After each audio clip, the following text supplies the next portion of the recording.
Hello and welcome back. Now I know the term comeback can have multiple different definitions, and for the sake of this video, I use the term comeback to define when a challenger has a really bad season, then whenever they do return to the show, whether that is the next season or 3 seasons from then, whenever they do return, they are way more successful. This video was inspired by the most recent Super Bowl with Sam Darnold. Being a first-round pick when he first entered the league, he had a roller coaster of a career, resulting in him being a backup for multiple seasons, then him finding success being a starter for the Minnesota Vikings, and winning the Super Bowl with the Seattle Seahawks. And with all that context laid out, let's get to the first example of a challenger having an incredible comeback on the challenge, and that is CT. Early in his challenge career, CT was looked at as one of the best players, but also he was looked at as a major hothead, leading to him exiting seasons more so from himself getting disqualified than him losing eliminations. And that was certainly the case in season 17, the Duel 2, where he came onto the season not being in the right headspace, in part to him and Diem having broken up before coming onto the season, as well as a tragedy back home involving his family. You mix that up with a few drinks and a very heated rivalry stemming all the way back from his Real World season on Real World Paris, where in episode 1, CT and Adam had to be sent home when a disagreement got way too heated and turned into a physical altercation. Now, Adam was back for the very next season in season 18, The Ruins, where CT was absent from the show indefinitely. That is until season 20. Where late into that season, Tina and CT came on as heavy hitters, where CT put together one of the most impressive elimination performances in challenge history, making one of, if not the most famous clip in challenge history, leading to everybody wanting CT to make a return, and he did in season 21. Now in that section, I just mentioned Diem, and she had quite the comeback herself, because after a great run in season 17, she came back for season 18, The Ruins, where she stepped up for her challengers team, went into the first elimination against Tanya,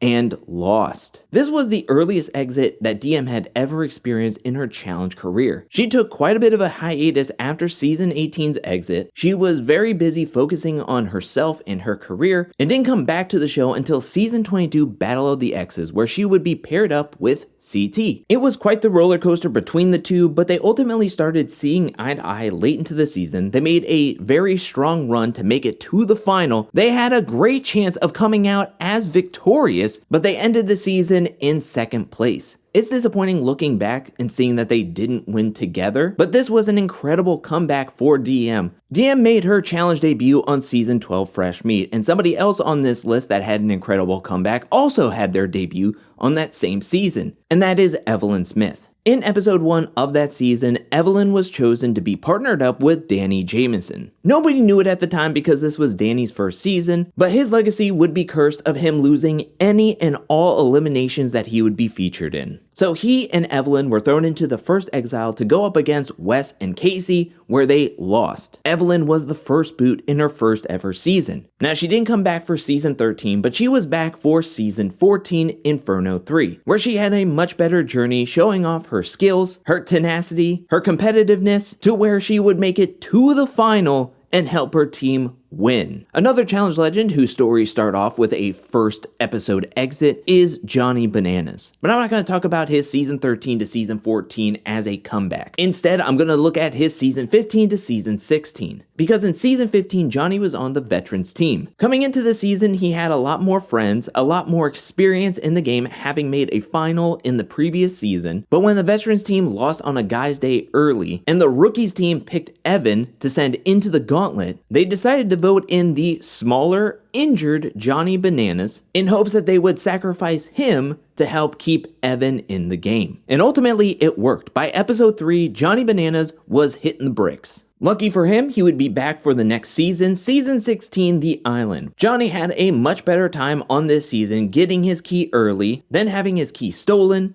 to then getting his key back. He was nervous to have his key stolen one more time, barring him from getting to the final. But instead of his quote-unquote friends throwing him under the bus, they actually decided to have his back this time, where Kenny and Derek went to go talk to Evelyn and trying to cut her a deal into the winning boat, which it ultimately worked, where Johnny was able to have an incredible comeback season after an early exit in season 15, to where he was able to get the win, his first ever in his challenge career. Now, when your challenge career spans over 12 20 seasons, you have some ebbs and flows. And so this isn't the only major comeback that Johnny Bananas ever had, because in season 34, War of the Worlds 2, he found himself going into the elimination against Theo in episode 5, where he lost. But he came back for the very next season in season 35, Total Madness, where he had a better social game. He was actually able to win an elimination, make the final for the first time since winning in season 28 Rivals 3. And once he made the final, there was no chance he was going to lose the final, grabbing his 7th challenge title and putting him on another level of the winningest challenge player in challenge history. And another challenge champion who was out first in their rookie season is Rogan. He was featured on season 31 Vendettas, but during the first activity that TJ put them all through, where they had to run up the Rock of Gibraltar, Rogan's back started to really have pains, being purged from the season. It looked like Rogan's challenge career was over before it really even began. But we get to a few seasons later in season 34, War of the Worlds 2. He has his best buddy Joss there to help him out. He gets into a showman's, he latches himself onto CT. He makes it all the way to the final, where he goes on to win the season. Now, speaking of Total Madness, there's 2 more comebacks that happened during this season. Now, Cory had a rough start to season 31 because after the first daily challenge, Cory found himself in the first elimination against Nelson in one of the most embarrassing elimination games in challenge history. If that wasn't enough, Cory found himself back on season 32 Final Reckoning paired up with Devin, coming in very late into the season and then leaving very soon afterwards because he was disqualified for body slamming Tony because of his pasta. Cory would not be back for a couple of seasons, but then would return for season 35, where he had a much better season, a much better performance, being able to get his Red Skull, make it to the final, and getting 3rd place. It was an incredible comeback after 2 seasons that ended in utter fails. In season 34, War of the Worlds 2, Jenny West had to face off against Tori in a hall brawl. The first round was close, but in the second round, Jenny got absolutely trucked by Tori. She was holding onto her leg for dear life and lost looking up to the stars as Tori rang the bell. Jenny came back bigger and better than ever in season 35, where she found herself in the final elimination, which was a hall brawl. She showed that she learned so much from her first experience in the hall brawl, being able to dominate D in the elimination, get the win easily, make the final, and finish 1st place overall. I feel like this is like on the fine line of a comeback because Jenny lost to Tori in episode 12, but because she lost in a hall brawl and then had to win a hall brawl to get to the final and ultimately won, I felt like it counted. And now for the final mention of season 34, War of the Worlds 2, let's talk about Laurel, who before having an incredible comeback in All-Stars 4 was taking L after L after L. Because in season 34, episode 4, she went up against and lost to Ninja Natalie, albeit it was a weird way to lose an elimination and it almost seems like a technicality. But rules are rules, and Laurel was embarrassed. Then she waited a few seasons and came back for season 38, Ride or Dies, where her and her partner Jack lost to Jordan and Anissa in episode 6. Then Laurel came in as a mercenary for season 39, where she lost against Raven, and then she would be featured on All Stars 4, where she had a much better social game. She won multiple daily challenges, earning her gold star and her ticket to the final, where she was able to get the win, finally getting that comeback / bounce back after so many instances of losing early on in seasons. Now, it wouldn't last long because the next season that she would be on, season 40, Battle of the Eras, she would just up and quit because the mini final was just too hard, so she cratered back down to earth after that one. Let's keep in the All-Star realm where we go to All-Stars season 1, where we have Ace getting destroyed in the pole wrestle against Laterian in episode 1. Ace had an early exit and was absent from the All-Stars spinoff in the next 2 iterations, but was back for All-Stars 4, where he had a great comeback, having a great social game, not being sent into a single elimination. He was gifted 2 stars over the course of the show, made it to the final where he got 4th place. Him making it to the All-Stars 4 final was his 2nd final appearance in his challenge career.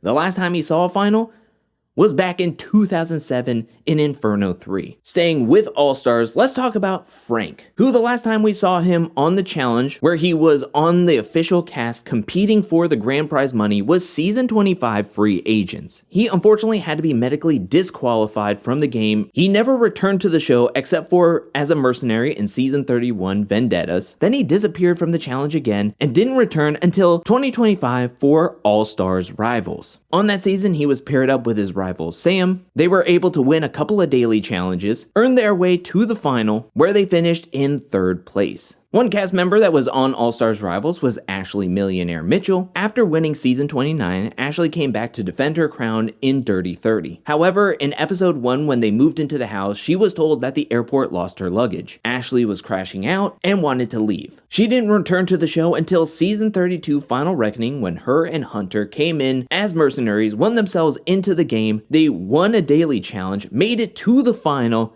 and got the win. Ashley has one of the most unique challenge careers out of everyone on the show. Dating back to her Real World season where she was on like 3 episodes, somehow she made it onto the challenge, found so much success. Someone else who has an all-star level comeback is Jonna, where for a while her last flagship appearance was season 26 Battle of the Exes 2, where she was partnered up with Zach. It was a roller coaster of emotions and a roller coaster of a partnership. They ultimately lost in episode 8 in Not So Fast against Bananas and Nani, and for a while that was it for Jonna in her challenge career. It wasn't until All-Stars season 1 when she started to make her comeback, she was able to do something she hadn't done on the flagship show, which was make the final. She tied with Kellyanne to get 3rd place. Then she was back for All-Stars 2, where she won.